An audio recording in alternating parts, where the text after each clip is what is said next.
Here is a truth no one tells you. Most jobs never even make it online. By some estimates, 80 to 90% of roles are filled before they are ever posted. That means while you are grinding away on job boards, the real opportunities are being shared quietly through conversation you're not part of. In this video, I'll explain why companies keep jobs hidden, and I'll give you a 3-step system to break into this hidden job market. Stick around, because once you understand this, you'll never look at job hunting the same way again. But first, let's rewind. Why do companies hide jobs in the first place? In my last video, I gave you a reality check with the data, showing you why online applications almost never work in today's AI-driven market. So what's the alternative for an external candidate? Referrals, which ends up in the hidden job market. It's not a myth. Picture this. A manager leans over in a meeting and says, "We're going to need another analyst on this project." Before the role ever hits LinkedIn, someone says, "I know a great person for that." And just like that, the job is halfway filled without a single posting. The hidden job market is made of those quiet conversations that happen every day. A colleague recommending a classmate, a manager trusting an employee's referral, a role created after a coffee chat. And here is the kicker. It's getting bigger, not smaller, because for companies, it's faster, cheaper, and far more reliable than drowning in a sea of a stranger's resume. If applying online is like buying a lottery ticket, the hidden job market is like being invited straight into the room where the decisions are made. But getting into that room comes with challenges. Here's the hard part. Tapping into the hidden job market often feels like a gated community. You need to know people, you need connection, you need someone willing to vouch for you. Yeah, I know. But if you are thinking, "But I don't have a big network. I didn't go to an elite school. I don't have family in high places." I get it. That's exactly the challenge many of us face. But here is the good news. You don't need to be born into the right network. You can build your own way in. And that's where my job search acceleration system comes in.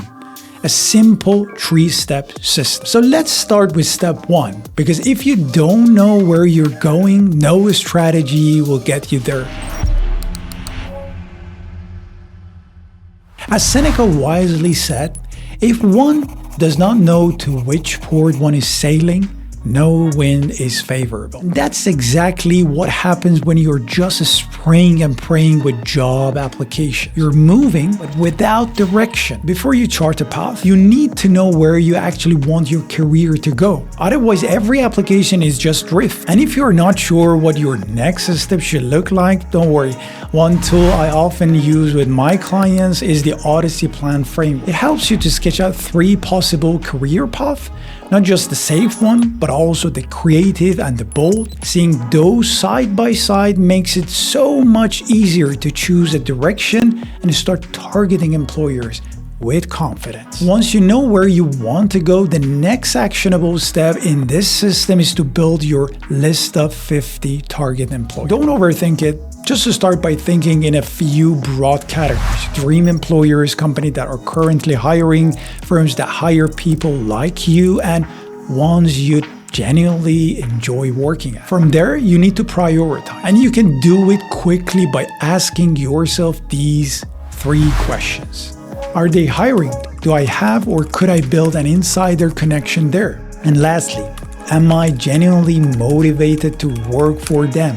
The companies that rank highest are where you should begin. And once you narrowed your list, here's the key. You can't just blindly apply. You need to find your way in. And that's where the 3rd door comes in. Now that you have prioritized your target employers, here is the reality. You can't just blindly apply and hope for the best. That's what everyone else is doing. And it's exactly why resumes end up in a black hole. To really get in, you need to find your way through the side entrance. Think of the job market like a nightclub. with 2 long lines and a third door. That's metaphor Alex Banayan uses in his book, The Third Door. Most people wait in the main queue. Those are the people I talked about in my previous application with resume, cover letter, and online application. That 93.8% from inbound channels. Some try the VIP line relying on privilege or elite network. Those are people from agencies, source candidates, and internal hires. But then there is that third door, the unmarked one, built on hustle, creativity, and finding someone inside who can give you a nod. And that someone, that's your advocate. So how to find advocates? Start small. Look for employees you share a bond with. It could be a university you both attended, a hometown, a shared language, an event interest like running or volunteering. These tiny overlaps matters. They make your outreach feel natural instead of random. And there is science behind it. Psychologist Robert Cialdini calls this the principle of liking.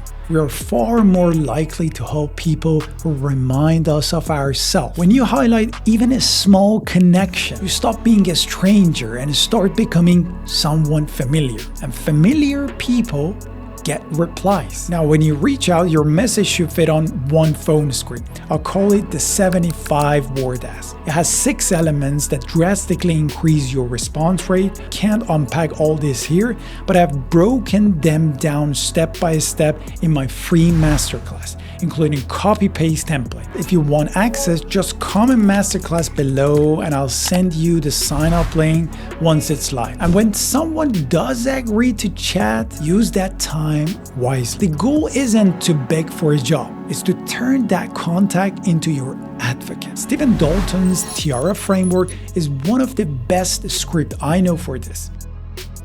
This question makes you look smart and curious. Also helps you to turn this individual from an expert to an advocate. They make your contact feel valued and they build trust quickly. That's how a polite coffee chat or even a virtual call shift into the start of a real professional relationship.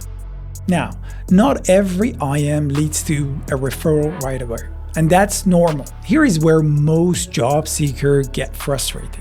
They expect IMs to be like fishing for fish. You bait the hook, toss the line, and either catch something today or you don't. But in reality, it's more like fishing for lobsters. You set the traps in the ocean and then you check them every few days to see if anything's there. That's the maddening part of job search.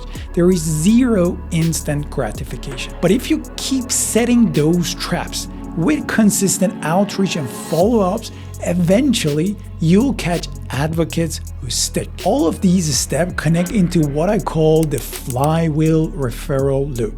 Because it's not just about sending one message or landing one IM meeting, it's about learning to separate true advocates from what I call reluctant connectors and critics, and then keeping the right advocates engaged through consistent, respectful follow-up. When you do this right after an IM, advocates can start working on your behalf, mentioning your name in meetings, flagging hidden openings, and make sure you stay top of mind. That's when the wheels start spinning and the hidden job market begins to open up for you. If you want me to walk you through how to build your own flywheel referral loop step by step with the exact follow-up template I use with my clients, just comment masterclass below and I'll send you the sign-up link once it's live. But even if you do get a referral, that's not the finish line. It's just the platform. What happens next depends on your signal.